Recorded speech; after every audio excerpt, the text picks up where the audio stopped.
Dear student, welcome. SVM online class में आपका स्वागत है। और आज बात करेंगे ड्राइंग की। इस वीडियो में हम ड्राइंग पढ़ेंगे। पिछले वीडियो में आपको सभी को पता है कि हम ड्राइंग की बात की थी और ड्राइंग के अंतर्गत उसमें हमने जहांगीर के समय की कला की बात की थी। हमने जहांगीर के समय जो प्रमुख चित्रों के विषय हैं उसकी बात की थी। इसके अलावा हमने जहांगीर कालीन कला की विशेषता की बात कर ली थी। तो आज हम उसी टॉपिक को आगे पढ़ेंगे। तो आज जो हमारी हेडिंग होगी जहांगीर कालीन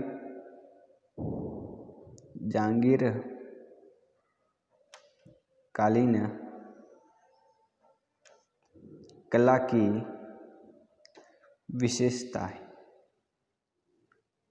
ठीक है, ध्यान से सुनेंगे, समझेंगे।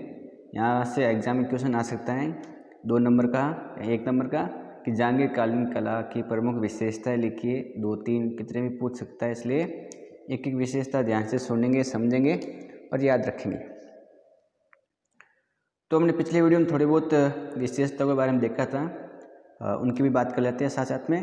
पहली विशेषता ये है कि जहांगीर के समय चित्रकला में प्राकृतिक दृश्य, उन पर भारतीय तत्वों का प्रभाव दिखाई देता है। ठीक है, एक बात तो समझ में आ गई। मैं ये कह रहा हूँ कि जहांगीर के समय जो प्राकृतिक दृश्य बनने वाले थे या जो बन रहे थे उसमें भारतीय तत्वों का समावेश होता है, उसमें उसका प्रभाव पड़ता है। अर्थात अब प्राकृतिक दृश्य जिस तरीके से बन रहे हैं, पहले अलग तरीके से बन रहे थे, अब अलग तरीके से बन रहे हैं। अब जिस प्रकार भारत के अंदर कैसे प्राकृतिक सौंदर्यता है, भारत में जो प्राकृतिक दृश्य कैसे बनाए जाते थे, वैसे वैसे अब इसमें भी बनाना शुरू हो जाता है या इस कला में इसका प्रभाव पड़ता है। तो ये बात आपको याद रखनी है, जिसकी मैंने अभी आपके सामने बात की है। ठीक है, तो एक बात आपको याद हो गई होगी। 2 नंबर जो आपको कला के अंदर याद रखनी है विशेषताओं में, कि जहांगीर के समय आप याद करेंगे कि यथार्थवादी प्रभाव दिखाई देता है। क्या देता है? यथार्थवादी प्रभाव हमको नज़र आता है। यथार्थवादी का मैंने मतलब खूब बताया है कि जिसका मतलब होता है कि सेम टू सेम बनाने का। ठीक है, इसके अलावा कपड़े हैं, तो कपड़ों की बात करें तो कपड़े में सलवटें हमें दिखाई देती हैं। ठीक है, इसकी भी बात कर ली थी। इसके अलावा ध्यान रखना है आपको, तो सलवटें हो गई, और आपको ये ध्यान रखना है कि साथ साथ में जो फहरान है उसकी भी बनावट हमको यहाँ दिखाई देती है कपड़ों के अंदर। तो इसकी बात भी हमने पिछले वीडियो में कर ली थी। ठीक है, हमने इसके अलावा जो पर्दाज हैं उसकी बात की थी अच्छी तरह से। ठीक है, तो ये भी ध्यान रखेंगे। और उस समय ये भी ध्यान रखना है कि जहांगीर के समय त्रिआयामी प्रभाव आ गया था। कौन सा प्रभाव नज़र आता है? त्रिआयामी प्रभाव हमें नज़र आता है जहांगीर कालीन। तो जहांगीर कालीन चित्रकला में त्रिआयामी प्रभाव आता है। देखो, जहांगीर कालीन चित्रकला की विशेषता आपको बहुत याद करनी पड़ेगी और सही ढंग से व्यवस्थित याद करनी है, क्योंकि मोस्ट है इस बार के लिए। और दूसरी बात यह है कि जहांगीर का जो काल है वो स्वर्ण काल है, तो इनके समय किस प्रकार की कला है वो हमें पता होना ज़रूरी है। तो त्रिआयामी का मतलब क्या होता है? देखो, पहले आप त्रिआयामी का मतलब समझ लो। सामान्य रूप से 2 आयाम होते हैं, एक लंबाई चौड़ाई होती है। ठीक है, जिसमें ऊंचाई जुड़ जाती है वो त्रिआयामी होती है। जैसे मैंने आपके सामने एक आयत बनाया। क्या बनाया है? आयत। ये द्विआयामी आकृति है। कैसी आकृति है? द्विआयामी। तो मैं बताऊंगा कि ये द्विआयामी है। द्विआयामी का मतलब क्या हुआ कि इसमें 2 आयाम हैं। जैसे इसमें 2 आयाम इसलिए है कि एक तो लंबाई हो गई, एक चौड़ाई हो गई। ठीक है, तो इसमें द्विआयामी ये आकृति होगी। आयत क्या है? द्विआयामी। अगर इस प्रकार की आकृति आप द्विआयामी बोलेंगे। जैसे अगर कोई मानचित्र है तो वो द्विआयामी है। ठीक है, मैप होता है वो भी, अगर आपके पास में मैप है तो इसमें द्विआयामी चीज़ें हैं। त्रिआयामी का मतलब ये होता है कि जिसमें आपको 3 पक्ष दिखाई दो, 3 आयाम दिखाई दो। ठीक है, जैसे ये द्विआयामी है और इसको मैंने ऐसे बना दिया, तो ये जो आकृति बनी है त्रिआयामी बनी है। द्विआयामी को 2D बोलते हैं और त्रिआयामी को 3D बोलते हैं। क्या बोलते हैं? 3D। ठीक है, तो इसमें देखो एक आयाम और बढ़ गया है, लंबाई, चौड़ाई, गहराई मान लो या ऊंचाई मान लो। ठीक है, तो इसमें तीसरा आयाम है, एक तो ये आयाम हो गया, एक ये हो गया, एक ये हो गया। तो इस प्रकार की आकृति को त्रिआयामी आकृति कहते हैं।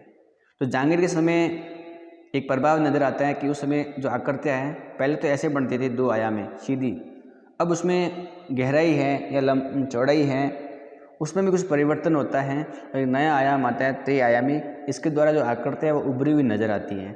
और त्रिआयामी के लिए उन्होंने क्या यूज करना शुरू कर दिया? पर्दाज, जिसमें हमने 2 तरीके पढ़े थे। ठीक है, खत पर्दाज और बिंदु पर्दाज या दाना पर्दाज, जिसमें एक तो लाइनों से प्रभाव उत्पन्न कर रहे थे, एक बिंदु से कर रहे थे। ठीक है, तो ये प्रभाव हमें दिखाई देता है। इसके अलावा हम और बात करें तो जहांगीर के समय प्रकृति और प्राणियों का प्रभाव या उनका जो अंकन है वो विशेष रूप से हुआ। तो जहांगीर के समय प्रकृति व प्राणियों का अंकन मुख्य रूप से हुआ और स्वाभाविक जो प्राणी या जो प्रकृति हैं उसका अंकन यहाँ पर दिखाई देता है। ठीक है, तो ये बात हमने पहले भी की है कि प्रकृति में भारतीय तत्वों का समावेश है, इनका अंकन हुआ है। 3D की बात याद करेंगे, पर्दाज की याद करेंगे, यथार्थवादी प्रभाव, ये हम विशेषता पढ़ रहे हैं। ये बड़ा क्वेश्चन बन सकता है, इसलिए आप याद करेंगे। आगे अगर हम और बात करें तो अजंता के जो हाथी हैं वैसे आकृतियाँ भी हमें यहाँ दिखाई देती हैं। तो आप याद रखेंगे कि जहांगीर समय जो हाथी या जो हाथियों का चित्रण हुआ है उसमें अजंता का प्रभाव दिखाई देता है, ये भी ध्यान रखना है। ठीक है, इसके अलावा और भी जो प्रभाव पड़ा है अगर उसकी बात करें तो हमें जहांगीर के समय जो चित्र बने हैं उसमें सूफियाना रंग योजना दिखाई देती है। कौन सी रंग योजना? सूफियाना रंग योजना। देखो ये योजना क्या होती है? सूफियाना रंग योजना का मतलब ये होता है कि इस समय ऐसे रंग भरना शुरू हो गए थे जिस प्रकार जो सूफी संत हैं, मुस्लिम में जो सूफी संत होते हैं वो किस प्रकार के कपड़े पहनते हैं, वैसे कपड़ों में जो कलर है उन कलरों का यहाँ पर प्रयोग शुरू हो गया था। तो ये ध्यान रखना है, क्योंकि हमें पता है कि जो सूफी हैं वो जो कपड़े हैं वो बिल्कुल हल्के और सौम्य रंग वाले कपड़े पहनते हैं। ऐसे रंग जो आँखों को अच्छा लगने वाले हो, जिसमें हम बात कह सकते हैं कि गुलाबी, सफ़ेद, हल्का चांदी जैसा कलर, सफ़ेद जैसा कलर, ये क्या है? सूफियाना कलर है। ठीक है, तो जो सूफी संत किस प्रकार के वस्त्र पहनते हैं उस प्रकार के हल्के और सौम्य कलर भरना वो इस समय हमको दिखाई देता है जहांगीर के समय। तो यहाँ जो ये रंग योजना है, रंग योजना मतलब जो कलर भरने के जो योजना है, कलर किस प्रकार से बनना है, वो जो तरीका है वो कोई ऐसा हार्ड नहीं था, बिल्कुल सौम्य कलर यहाँ भरे गए हैं। जिस प्रकार सूफी संतों के वस्त्र होते हैं उसके जो कौन से कलर हैं उन कलरों जैसी यहाँ पर बनावट दिखाई देती है। हल्के कलर भरे हैं जिसमें हल्का गुलाबी हो या सफ़ेद हो या और कोई चांदी जैसा कलर हो, वो हमें दिखाई देता है सूफियाना रंग योजना के तहत। तो ये विशेषता आपको याद करनी है। ठीक है, इसके अलावा जहांगीर के समय जो चेहरे हैं वो एक सचमुच चेहरे बने, ये ध्यान रखना है। तो एक सचमुच चेहरे जहांगीर के समय बने थे, इसका मतलब एक तरफ का ही भाग बना है जहांगीर के समय। जैसे अगर हम बात करें तो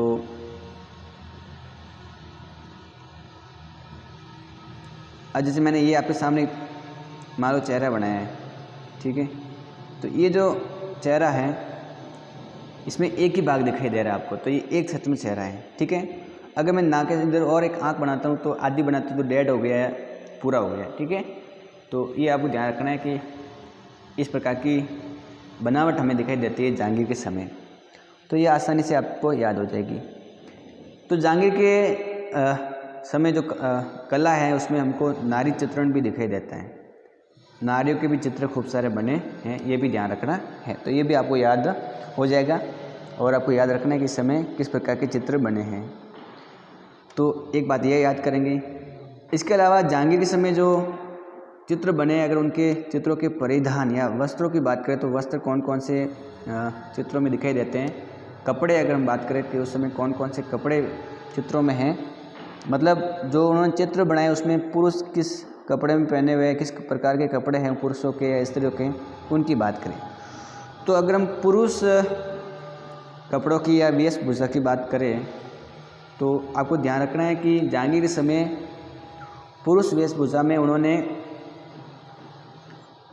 लंबा जामा बनाया। क्या बनाया?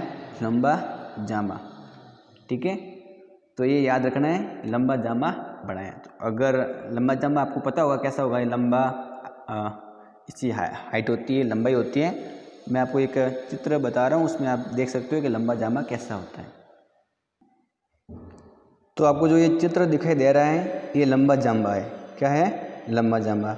इसमें देखो किस प्रकार से लंबी ड्रेस है। तो ये मुगलिया वस्त्र है, मुगल इस प्रकार के कपड़े पहनते थे। ठीक है, तो मेरे हिसाब से ये भी आपको पता लग गया हो गया। तो इस प्रकार से आप याद कर सकते हो। जैसे ये हैं एक, तो इसके अलावा आप और भी देख सकते हो। ये जो कपड़ा है लंबा सा, ठीक है, ड्रेस आपको जो दिखाई दे रही है, इसको लंबा जामा कहते हैं। अगर हम और मुग़ल ड्रेस की बात करें तो वो भी आपको पता होनी चाहिए।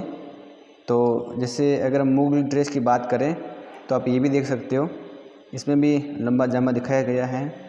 ठीक है, इस प्रकार की ड्रेसें थी। ये जो कलर दिखाई दे रहा है आपको, ये सूफियाना रंग योजना के तहत है। देखो इसमें जो सफ़ेद कलर हैं हल्के, और जिस प्रकार सूफी संत किस प्रकार के कपड़े पहनते हैं वो इसमें है। ठीक है, इस प्रकार के कपड़े हैं। ये जैसे मुग़ल ड्रेसों की बात इसमें आई है, तो मुग़ल के कपड़े हैं, ये भी आप याद करेंगे।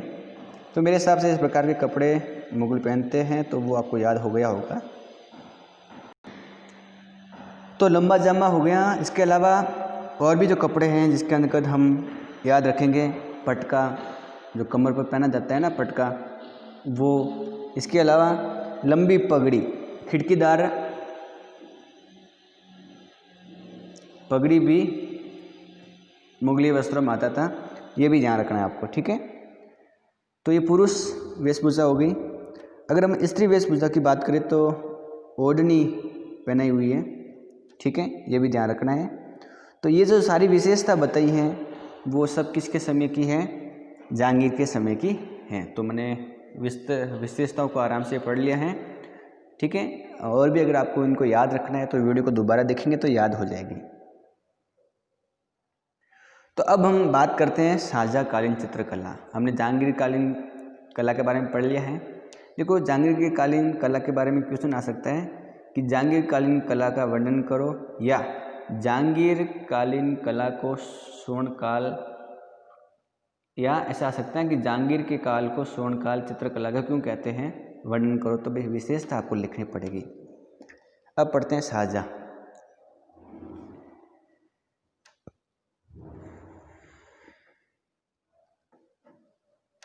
देखो, शाहजहाँ के समय कला किस प्रकार की थी वो पढ़ेंगे। एक बात तो आपको ध्यान रखनी है कि जिस प्रकार जहांगीर ने चित्रकला में अपना ध्यान दिया, उसी प्रकार शाहजहाँ ने स्थापत्य कला में अपना योगदान दिया। इसने विशेषकर जो ध्यान है वो स्थापत्य कला में दिया है। ठीक है, स्थापत्य कला मतलब जैसे भवन निर्माण है, बड़े बड़े मूर्ति निर्माण है, पत्थरों के माध्यम से मूर्तियाँ बनाने में। ठीक है, तो वो इस कला पर विशेष ध्यान देते हैं शाहजहाँ। तो ये याद रखना है। लेकिन इसका मतलब ये नहीं कि चित्रकला को या जो चित्रकार है वो उनका सम्मान नहीं करता, वो सम्मान तो बिल्कुल करता, लेकिन स्थापत्य कला पर इसका विशेष रुझान था। और इसने ताजमहल जो बनाया है वो इसी कला के तहत हमें आज भी पता है कि शाहजहाँ द्वारा एक बनाया हुआ ताजमहल है। जब शाहजहाँ के समय चित्रकला थी तो उस समय ये चित्रकला केवल दरबारी तक सीमित रही। ठीक है, क्योंकि दरबारी लोग ही चित्रकला में अपना ध्यान दे रहे थे। शाहजहाँ तो बस एक प्रकार से आदेश देने का काम करता है, और वो विशेषकर जो उसका ध्यान है वो कहाँ पर है? स्थापत्य कला में। चित्रकला तो एक दरबारी व्यवस्था के रूप में ही रही, आगे बढ़ी नहीं। लेकिन तो भी उस समय चित्रकला में कुछ खास तकनीक हमें दिखाई देती है, क्योंकि धीरे धीरे चित्रकला का विकास हो रहा था। और विकास के इसी दौर में हमें हर प्रकार की विशेषता दिखाई देती है चित्रकला के अंदर। तो फिर हम आगे बात करते हैं।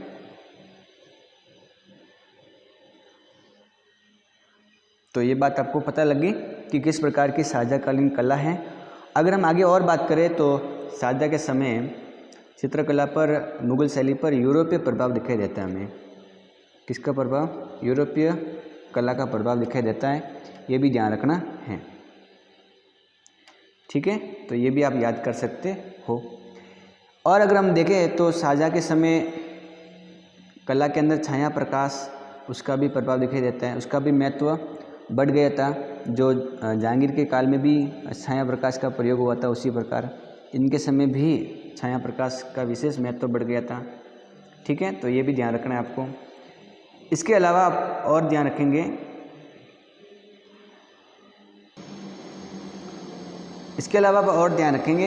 कि शाहजहाँ के समय एक ग्रंथ था शाहनामा, और शाहनामा जो ग्रंथ था उसके ऊपर खूब सारे चित्र भी बने हैं, ये भी ध्यान रखना है आपको।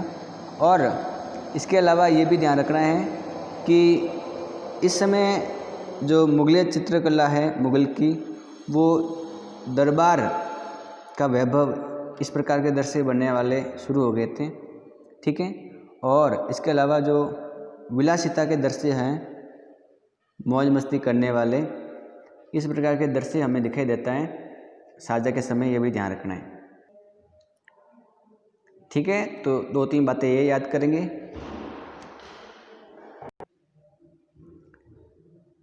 ठीक है, तो ये आप याद करेंगे। और शाहजहाँ के समय जो रेखाएं हैं वो बिल्कुल बारीक से बारीक बनाने की शुरुआत हो गई थी, और जो लाइनें हैं वो एकदम बारीक बननी शुरू हो गई थी, ये भी ध्यान रखना है। ठीक है, इसके अलावा हम और बात करें तो शाहजहाँ के समय नारी चित्रण भी हुआ है, नारियों के भी चित्र खूब सारे बनाए हैं, ये याद रखना है। और शाहजहाँ के समय जो हिंदू विषय हैं उनमें कमी आ गई थी। हिंदू विषय, जो हिंदू से जुड़े हुए हिंदू धर्म के जो विषय हैं उनमें क्या हो गई थी? कमी आ गई थी, ये भी ध्यान रखना है। शाहजहाँ के समय ईसाई चित्र खूब सारे बने, ईसाई धर्म से जुड़े हुए, ये भी ध्यान रखना है। और शाहजहाँ के समय जो संत हैं, संतों की जो मुलाकातें बादशाह की, उससे संबंधित दृश्य भी बने हैं, ये भी ध्यान रखना है आपको। तो मुलाकात से जुड़े हुए चित्र भी बने हैं, ये ध्यान रखना है। इसके अलावा शाहजहाँ के समय जो ईसाई धर्म से जो चित्र बने थे, ये भी ध्यान रखना है। और शाहजहाँ के समय स्याह कलम भी चित्र बने। स्याह कलम का मतलब ये होता है कि जब कागज़ पर अंडे या सरेस या फिटकरी, इसका प्रयोग करके जो इसका द्रव बनता है, गाढ़ा द्रव, उसका प्रयोग करके कागज़ के ऊपर इस प्रकार से प्लास्टर कर देना, उसके ऊपर लगा देना, फिर काले रंग का प्रयोग करके आकृति बनाना, इसको स्याह कलम कहते हैं। और इस प्रकार का प्रभाव भी हमें दिखाई देता है। इस समय इस प्रकार की कला शुरू हो गई थी, ये ध्यान रखना है। ठीक है, और इसके समय जो भी चित्र बने उसमें जो होठ बनाए, ठीक है, उनमें हल्का कलर भरा गया है, ये ध्यान रखना है। तो ये 2-3 बातें मैंने बताई हैं महत्वपूर्ण, वो भी याद करेंगे। और शाहजहाँकालीन चित्रकला के बारे में हम जरूर याद करें, तो ये आपको बात है ध्यान में रखनी है। अगर हम शाहजहाँकालीन चित्रकारों का नाम याद करें तो आपको याद होना चाहिए कि शाहजहाँकालीन प्रमुख चित्रकार कौन कौन थे। तो एक तो चित्रकार था विचित्र, ठीक है, तो विचित्र नाम याद करना है। एक नाम था चित्ररमन, ये भी शाहजहाँ के समय प्रमुख चित्रकार था। ठीक है, एक नाम था होनहार और एक नाम था लालचंद। ये 4 चित्रकार प्रमुख शाहजहाँ के समय के हैं। तो यहाँ से क्वेश्चन आ सकता है कि शाहजहाँकालीन प्रमुख चित्रकारों के नाम लिखो, तो विचित्र हो गया, चित्ररमन हो गया, होनहार हो गया और लालचंद हो गया। ठीक है, तो ये आपको याद करने हैं। अब हमें पढ़ना है कि शाहजहाँकालीन जो चित्रकला है उसकी विशेषता क्या क्या है। तो शाहजहाँ कालीन चित्रकला की विशेषता।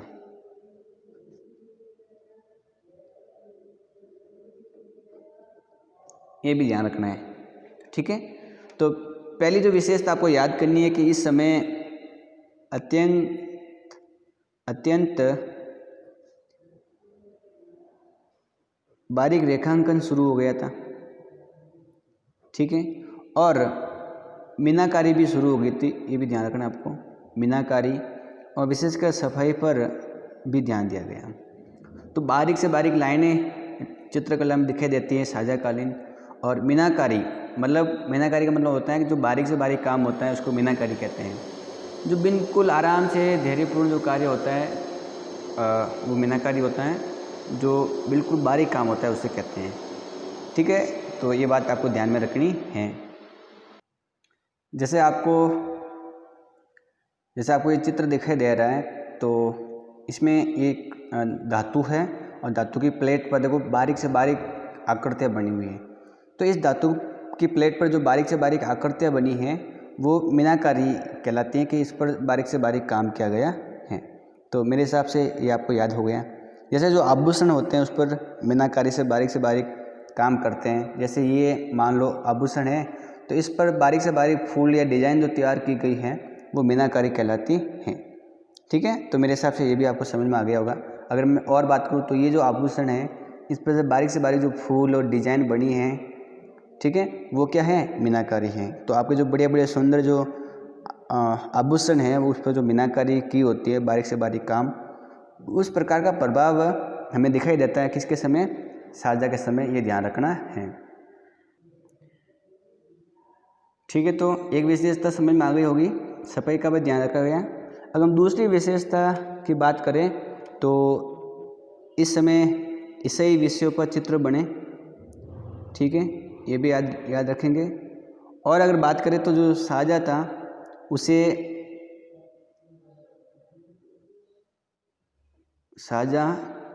उसको यूरोपीय तेल के जो चित्र बने हुए वो ज़्यादा पसंद थे, ये भी ध्यान रखना है। तो इसलिए इस समय यूरोपीय तेल से संबंधित चित्र भी बने, ये भी ध्यान रखना है आपको, ठीक है। तो ये आप याद करेंगे। साजा के समय जो चित्र हैं वो दरबारी चित्र भी बने हैं और चित्रकला दरबारी व्यवस्था के रूप में ही रह गई, ये भी ध्यान रखना है। खास विकास तो नहीं हुआ लेकिन थोड़ी बहुत विशेषता हमको नज़र आती है इसके समय, ठीक है। और अगर हम वेशभूषा की बात करें तो उसमें भी अगर हम पुरुषों की बात करें कि पुरुष के कौन से कपड़े हैं, तो इस समय पुरुष के लिए पायजामा वस्त्र हैं, ठीक है, और लंबे दुपट्टे बनाए हैं, ठीक है, कमर पर आप देख सकते हो इस प्रकार से।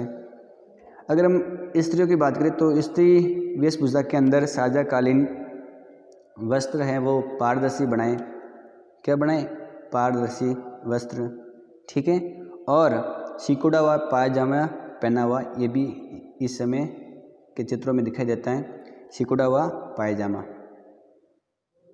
ठीक है। तो ये याद रखना है। और इसके साथ में ही इस समय जो हाथी बने उनमें भी कुछ परिवर्तन आया है और इस समय जो हाथी है वो ज़्यादा चौड़े बनाए गए, ठीक है, तो ये भी याद करेंगे आप। इसके अलावा दरबारी चित्र भी बने हैं शाहजहाँ के समय और अलग अलग राजपूतों के या पूर्वजों के सम्मानित करते हुए व्यक्तियों के भी चित्र यहाँ बने हैं, ठीक है, तो ये भी याद करेंगे। इसके अलावा जो गोष्ठियों के चित्र भी बने, गोष्ठियों का मतलब ये हुआ कि जो एक सभा होती है, मीटिंग, उसके सारे लोग बैठे हुए हैं, तो वो जो मीटिंग जैसी जो आकृतियाँ हैं वो भी यहाँ पर दिखाई देती हैं। और इस समय लोग जो गायक हैं उनके भी चित्र बने गाते हुए, ठीक है, ये भी आप याद रखेंगे। इसके अलावा ये भी याद रखेंगे कि इस समय जो चित्रकला है उसके अंदर स्वर्ण लेप दिखाई देता है, कागज़ के अंदर सोने का लेप किया हुआ, इस प्रकार के चित्र भी बने हैं और व्यक्ति चित्र भी इसमें बने हैं शाहजहाँ के समय, ठीक है, तो ये बात आपको ध्यान रखना है। और अगर हम विशेषताओं की बात करें तो इस समय जो चित्र बने उनके जो हाशिए हैं वो ज़्यादा क्या बने, चौड़े बने हैं, ये आपको याद रखना है। हाशिए का मतलब समझते हो ना, कि जैसे ये मान लो कैनवास है तो इस कैनवास के अंदर जो आपने चित्र बनाया है बीच में पास में जो खाली जगह है वो हाशिया है, तो ये ज़्यादा चौड़े बने इस समय। जैसे मान लो ये कैनवास है तो इतनी सी जगह पर चित्र बना, ये चौड़ा भाग ऐसे ही पड़ा रहा। तो ये भी इस प्रकार की विशेषता हमें दिखाई देती है। और इस समय जो भी पुस्तकें बनाई उन्होंने, उस पुस्तकों पर जो आवरण है, पुस्तकों पर जो आवरण है उसको क्या कहा जाता है, बयाज कहा जाता है। वो भी सुंदर रूप से बना है। तो पुस्तकों के ऊपर जो आवरण है उसको बयाज कहा जाता है और बयाज भी सुंदर रूप से इस समय बना है। तो हमने शाजाकालीन चित्रकला की विशेषता पढ़ ली, ठीक है, जहांगीरकालीन पढ़ ली, और बाकी हम आगे पढ़ेंगे अगले वीडियो में। आज के लिए इतना ही। आगे हम पढ़ेंगे महत्वपूर्ण चित्र कौन कौन से मुग़ल शैली में बने हुए, उनकी जानकारी लेने के बाद में आपका लेसन कंप्लीट हो जाएगा, ठीक है। तो आज के लिए इस वीडियो में इतना ही। वीडियो को लाइक करें, चैनल को सब्सक्राइब करें, इसके अलावा वीडियो को शेयर ज़रूर करें। आप अपने और अपने परिवार का ख्याल रखें। तो आज के लिए इतना ही। बहुत बहुत धन्यवाद वीडियो में बने रहने के लिए।